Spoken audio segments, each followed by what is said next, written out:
데일 카네기의 행복론. 걱정의 무게를 벗고 단단한 마음을 설계하라. 불안한 시대를 돌파하는 데일 카네기의 평화 시스템입니다. 행복의 본질과 걱정이라는 질병입니다. 걱정의 파괴력, 걱정과 싸울 줄 모르는 사람은 단명한다고 하지요. 계속되는 걱정은 단순한 감정 상태를 넘어 우리의 육체와 정신을 서서히 망가뜨리는 엄청난 대가를 요구합니다. 행복의 정의입니다. 욕구가 만족되어 부족함이나 불안감을 느끼지 않고 안심하는 주관적이고 심리적인 상태를 행복이라고 데일 카네기는 정의하였지요. 즉 행복이라고 하는 것은 목표가 무결점의 삶이 아닌 불안을 통제하는 시스템의 구축이 가장 중요한 겁니다. 모래시계의 법칙이 있습니다. 하루하루를 충실히 살기이지요. 아침에 쌓인 산더미 같은 일과 미래의 불안을 한꺼번에 통과시키려 하면 육체와 정신의 병목 현상이 발생하게 됩니다. 잠들기 전까지 오늘 그날의 일만 생각하기 바랍니다. 천천히 한 번에 하나씩 통과시켜야만 모래시계는 제 기능을 유지하는 거지요. 걱정을 해체하는 마술 공식이 있습니다. 스텝 1입니다. 바닥을 확인하기입니다. 최악의 상황에 직면하기죠. 이 문제를 해결할 수 없을 때 일어날 수 있는 가장 최악의 상황은 무엇인가요? 스텝 2입니다. 타협과 수용이지요. 불가피함을 인정하는 겁니다. 피할 수 없는 일이라면 그 최악의 상황을 기꺼이 받아들일 마음의 준비를 하라는 겁니다. 스텝 3입니다. 재건이지요. 침착한 개선입니다. 이제 감정을 배제하고 그 최악의 상황을 조금이라도 개선하기 위해 침착하게 노력을 시작하라는 겁니다. 진단 매트릭스, 지식이 불안을 몰아낸다고 합니다. 이 세상 걱정의 절반은 결단의 근거가 되는 지식을 충분히 갖추지 않고 서둘러 결단을 내리려는 사람들에 의해 일어난다고 합니다. 그래서 첫째는 현상 파악이 중요하지요. 즉 문제는 정확히 무엇인가를 알아야 하지요. 두 번째는 원인을 규명하는 겁니다. 문제의 근본적인 원인은 무엇인가를 파악하는 것이고요. 세 번째는 바로 얼터너티브, 대안을 탐색하는 거죠. 문제를 해결할 수 있는 가능한 모든 방법은 무엇인가? 그리고 네 번째는 최적화입니다. 그중 최선의 해결책은 무엇이며 언제 실행할 것인가를 정하는 겁니다. 감정의 손실 정지, 스탑 로스 명령입니다.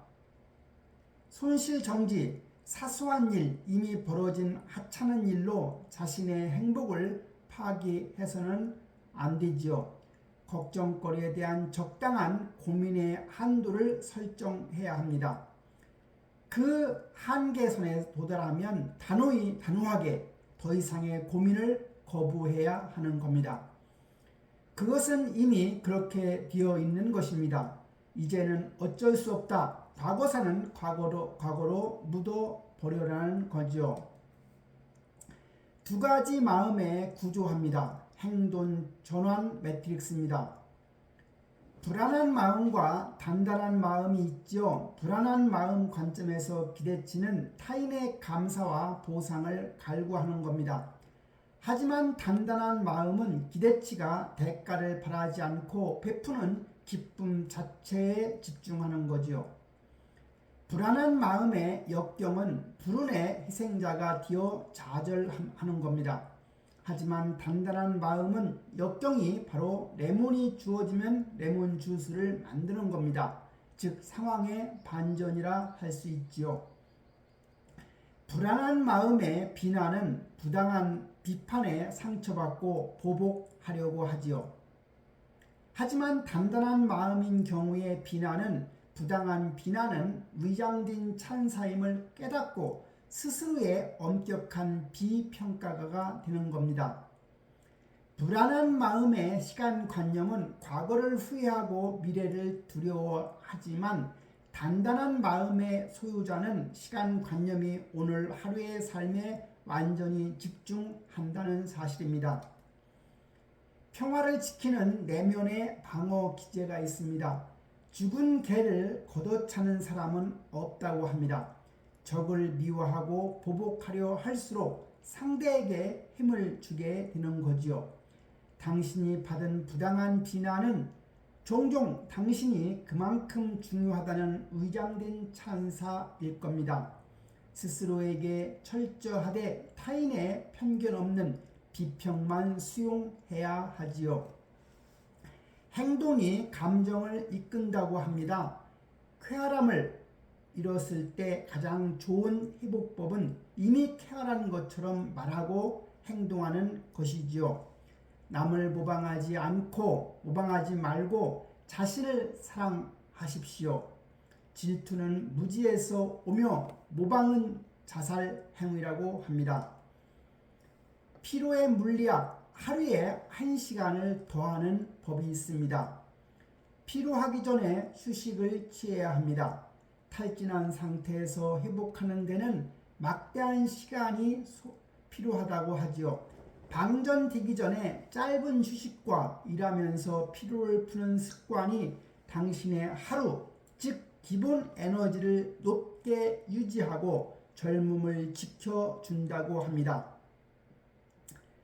즉 일과 시간이 시작해서 정오, 오후 3시 종류가 있다고 하면 에너지의 레벨이 처음에 시작 부분에서는 높지만 시간이 갈수록 떨어지기 쉽죠.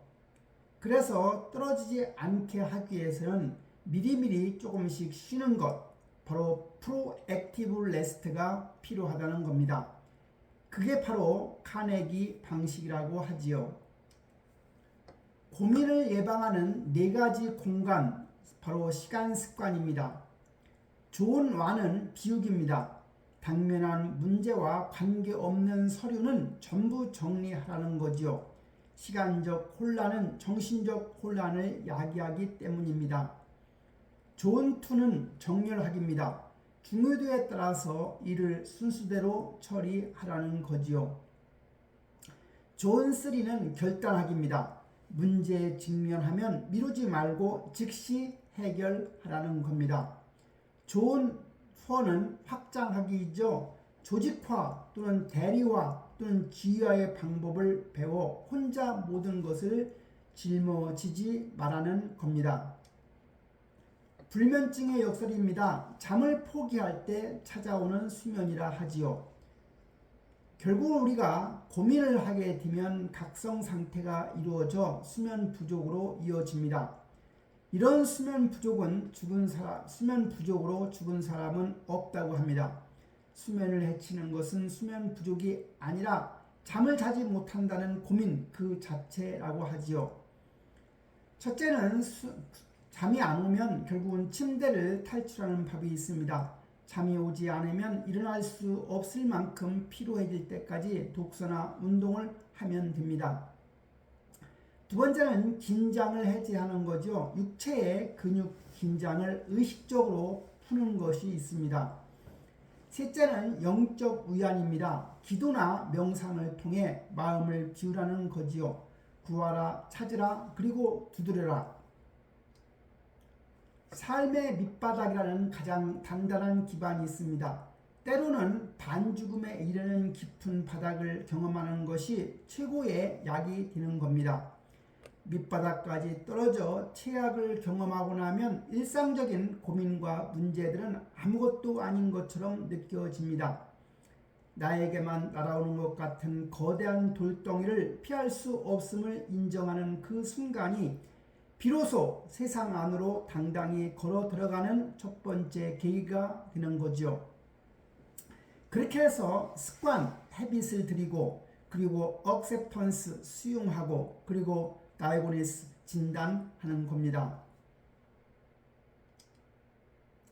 평화의 문제의 부재가 아니라 평화는 문제의 부재가 아니라 통제의 완성이라 합니다. 바쁘게 움직이고 사실에 근거하여 판단하며 필요하기 전에 쉬는 것이 좋습니다. 진정으로 원하는 삶을 살기 위해서는 오늘 하루라는 완벽한 밀실 안에서 당신의 모래시계를 단단히 통제하기 바랍니다.